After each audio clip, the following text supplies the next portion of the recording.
Hello. Ramakrishna Hari माऊली. कसे आहात सर्वजण? आशा आहे खुश असाल, मस्त असाल.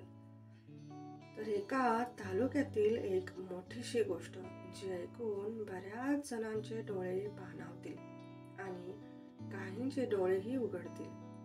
चला तर वेळ न घालवता सुरू करूया विषयाला. एक सूर्या नावाचा तरुण शेजारील गावचाच एके दिवशी त्यांच्याकडून तेजस्वी नावाच्या मुलीसाठी लग्नाचे स्थळ आले. सूर्याचे डिग्रीचे पुढील शिक्षण अर्धवटच राहिले होते. ते सोडूनच तो नोकरी करत होता. तर तेजस्वीने कॉलेज पूर्ण करून डिग्री देखील फर्स्ट क्लासमध्ये मिळवली होती. सूर्याही काही कमी हुशार नव्हताच मुळी. विविध खेळातील क्षेत्रात तोही नेहमी अव्वल असे. मध्यमवर्गीय घराण्यातील तेजस्वी आणि सूर्या हे दोघे लग्नगाठीत बांधले गेले. सूर्या कॉलेज पूर्ण करू शकला नाहीच, पण वाईट संगतीमुळे व्यसनाच्या आहारी मात्र गेला. त्याला कोणतंही व्यसन नाही असे लग्नाच्या बंधनात अडकताना तेजस्वीला मात्र त्याने खोटच सांगितलं. या खोट्या स्तंभावर तेजस्वीला माहीतही नव्हतं की पुढे जाऊन किती भयावह गोष्टींना सामोरं जावं लागेल. लग्न झालं. संसार रूपी वटवृक्ष भरत होता. सूर्या गावी तसेच तालुक्यात आणि शहरात तिन्ही ठिकाणी समप्रमाणात दिसून येत. त्याची बरीच गावची घरची कामं तालुक्यातही असत. त्याचं वावरणंही बऱ्याच मोठ्या नामवंत व्यक्तीसोबतही असे. बसणे, उठणे, फिरणे मोठ्या व्यक्तींसोबत असे. याचा अर्थ असा नव्हताच मुळी की तो कुठे वाया गेला होता, पण बरीच मोठी स्वप्न घेत आकाशात झेप घेण्यासाठी तो सज्ज होता. लग्न झाल्यानंतर सूर्याने तेजस्वीला एक दिवस सांगूनच दिलं की अगं, तुला मी बऱ्याच वर्षापासून ओळखतो. मला तुझ्याशीच लग्न करायचं होतं. कधी कधी तुझ्या आठवणीत मी व्यसनाधीन झालो, त्यातून बाहेरही आलो. तिला हे ऐकून अगदीच अनपेक्षित उत्तर मिळाल्यासारखेच झाले. म्हणजे सूर्याचं इतक्या वर्षापासूनचं माझ्यावर असणारं प्रेम पाहून तेजस्वी सूर्याच्या प्रेमात आणि स्वभावात वेळ बदलेल तशी इतकी प्रेमरंगी रंगली की अगदी जीवापाड प्रेम झालं तिला सूर्याशी. जीवला का काय असतो, प्रेम म्हणजे काय असावं याचं संपूर्ण जग म्हणजे तिच्यासाठी सूर्याच होता. उठता बसता एक त्याचाच ध्यास, त्याचंच नाव ओठी. घरच्या कुटुंबातील व्यक्तींना जपत एक गृहिणीसोबत तेजस्वी एका नामांकित कंपनीत कामालाही लागली होती. केवळ नोकरीच नाही, ती सामाजिक संस्था तसेच आश्रममध्ये कार्यरतही असे. तिचा आनंदी चेहरा, मनमिळावू स्वभाव यामुळे तिच्या आयुष्यात मनाने जोडलेली माणसंही भरपूर होती. सासू सासरे यांच्यापेक्षा जास्त तेजस्वीला बाकी सर्व बाहेरील वडीलधारी व्यक्ती देखील अगदी मुलीसारखे जपत. वर्ष प्रेमात जात होती, पण त्यातच एखादं ग्रहण लागावं तसं सूर्या व्यसनात अडकत होता. तब्बल 5 वर्ष तो व्यसनाधीन झाला. या व्यसनातून बाहेर काढण्यासाठी तेजस्वीने प्राणपणाला लावून अगदी त्याला एखाद्या आजारातून बाहेर काढावा तसा प्रयत्न सुरू केला होता. त्यात ती त्यावेळी आईही होणार होती. बाळ तिच्या उदरात होतं. बरेच प्रश्न तिच्या अवतीभोवती फिरत होते. बाळाची काळजी, त्यात सूर्याच्या व्यसनाचा वाढता आजार. संयम उराशी बाळगत त्या आईने एक गोंडस बाळाला जन्म दिला. पण त्या बाळाचं नाव तेजस ठेवण्यात आले. याच्या व्यसनात त्या बाळाचं साधं नामकरण विधीही करण्यात आला नाही. असा कोणता मार्ग तिने सोडला नसेल ज्याचा वापर त्याला त्यातून बाहेर काढण्यासाठी उपयोगात आणला नसेल. बाळ मोठं होत होतं, त्यात याचं व्यसन.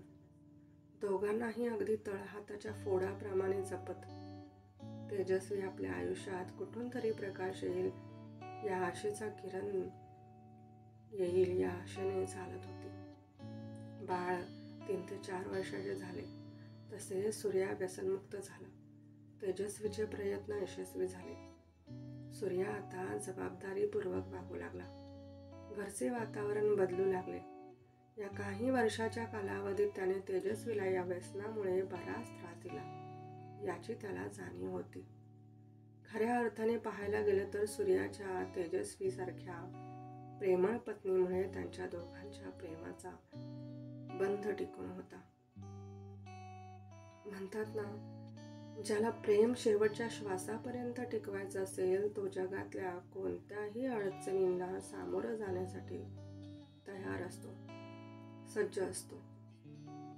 दिवस छान जात होते, पण तेही काही जास्त काळ टिकले नाही. सूर्या इतका मोठ्या लोकांच्या संपर्कात वावरू लागला की त्यांची स्वप्न अगदी गगनाला गवसणी घालू पाहत होती. यासाठी तो फारसा तर कधी तालुक्यात किंवा बाहेरगावी जात असे. त्याला खूप मोठं नाव करायचं होतं. त्याच्या नावाच्या इमारती बांधायची स्वप्न उराशी बाळगत त्याची वाटचाल सुरू होती.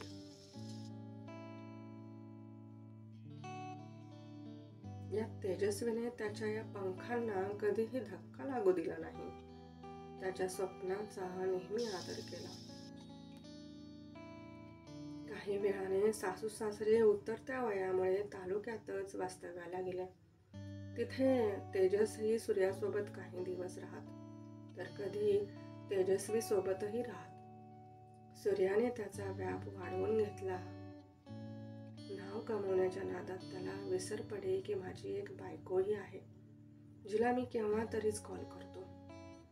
यातही तिने बराच समजूतदारपणा दाखवला. त्याला वेळ नसेल तर आपण तरी त्याला कॉल करून त्याची काळजी घेऊ म्हणून तीच त्याची दुरून का असेना काळजी घेत होती. अशीच वर्ष जात होती.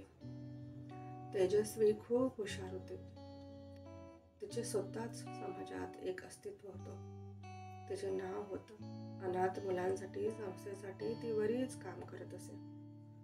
तेजसच्या शिक्षणाचीही हेळसांड नको म्हणून तिने शहर सोडलं नाही.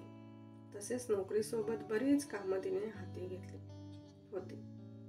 तेजस्वीचे आई वडीलही आता हयात नव्हते.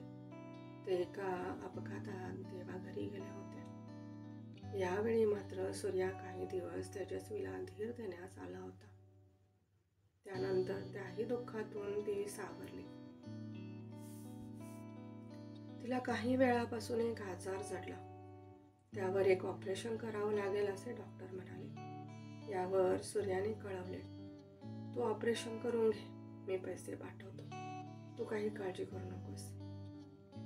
काळजी करू नकोस बोलणं आणि खरंच काळजी असणं यात बराच फरक असतो. काही दिवसांनी ऑपरेशन सुरू झाले. यावेळी ही तिची जीवाभावाची जपलेली माणसं जवळ होती. घरचं कोणीतरी असावं म्हणून सासरे येऊन दाखल झाले होते. सूर्या मात्र मीटिंगवर मीटिंग घेत होता. उंच शिखरावर पोहोचण्याचं त्याचं स्वप्न जवळजवळ अगदीच पूर्ण झालं होतं. आजची त्याची मीटिंग स्वप्न पूर्णत्वास घेऊन जाणार होती. इकडे तेजस्वीचे ऑपरेशन सुरू झाले. तब्बल 4 तास ऑपरेशन सुरू होतं. सूर्याचं स्वप्न अखेरीस पूर्ण झालं. आज सूर्या खूप आनंदित होता. आज तेजस्वीला कॉल करून ही बातमी देणाऱ्या आनंदात तो होता. इकडे हॉस्पिटलमध्ये तेजस्वी अखेरचा श्वास घेत होती.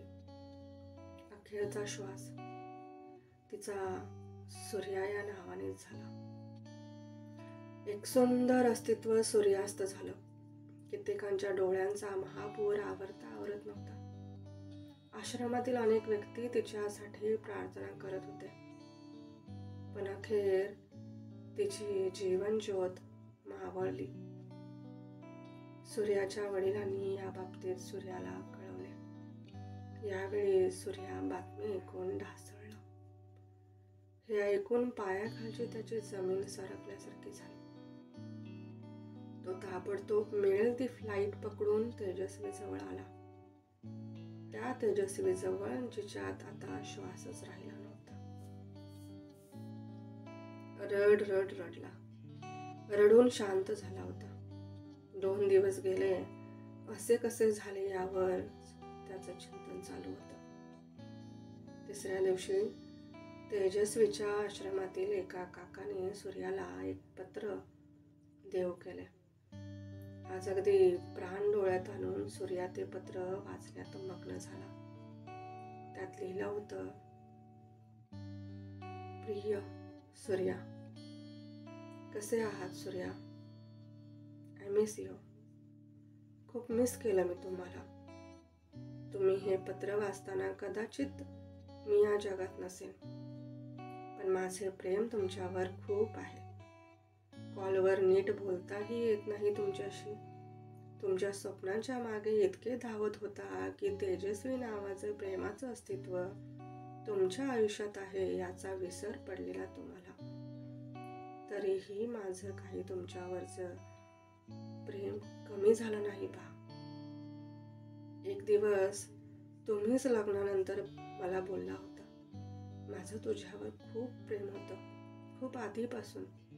पण मला लग्नानंतर तुमच्यावर कसं प्रेम जडलं कधी कळलंच नाही. मी कितीही धावपळ केली तरी तुमचाच ध्यास. तुमच्यावरचं प्रेम मात्र कधीच कमी झालं नाही.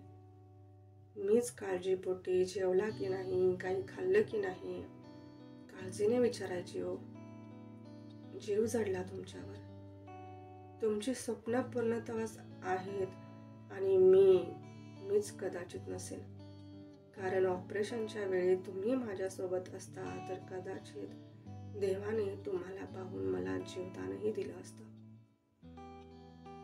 असो, आता तुम्हीही मी गेले याची खंत बाळगू नका. तुमच्या स्वप्नांसाठी जगा, जो ध्यास होता तो जगा. तेजसला खूप प्रेम करा. कृपया तेजसला माझ्यासारखं गमावू नका. फारसे काही न लिहिता मी आता झोपते. सकाळी ऑपरेशन आहे. आजची रात्र जमिनीवर शांत झोपू द्या. नंतर माहीत नाही हे नश्वर शरीर असेल किंवा नाही. सूर्या, काळजी घ्या. म्हणत तिने पत्र संपवलं. हे पत्र वाचून सूर्याला त्याच्या आयुष्यातला खरा सूर्यास्त दिसून आला. सूर्या आता कोट्याधीश झाला होता. कोट्यावधींचा मालक झाला होता. मात्र त्या आनंदाला आता काहीच अर्थ राहिला नव्हता.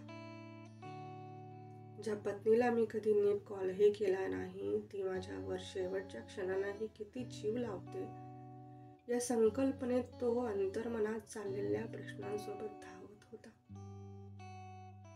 असेच बरेच दिवस जात होते. काही महिने गेले. सूर्या शांत होता. स्वतःची काळजी घ्यायला नाही की कुणाशी वार्ता नाही. बऱ्याच कालावधीनंतर सूर्याने नव्या आयुष्याला सुरुवात केली. तेजसला पूर्ण वेळ देत आई-वडिलांचे प्रेम देऊ लागला. तेजस्वीचे आश्रमाची कामं तो आता पूर्ण करू लागला. या कामातूनच आता तेजस्वी त्याला असल्याचा भास देत होती. त्याच प्रेमात तो आता ती नसतानाही जगत होता. तर भेटू पुन्हा असाच माझ्यासोबत लेखनाचा पुढचा प्रवास करण्यासाठी जोडून राहा. रायटर रुपाया आपला आवडता यूट्यूब चॅनलवर. तोपर्यंत सर्वांनी काळजी घ्या, मस्त राहा, खुश राहा. सबस्क्राईब करायला नका विसरू. धन्यवाद.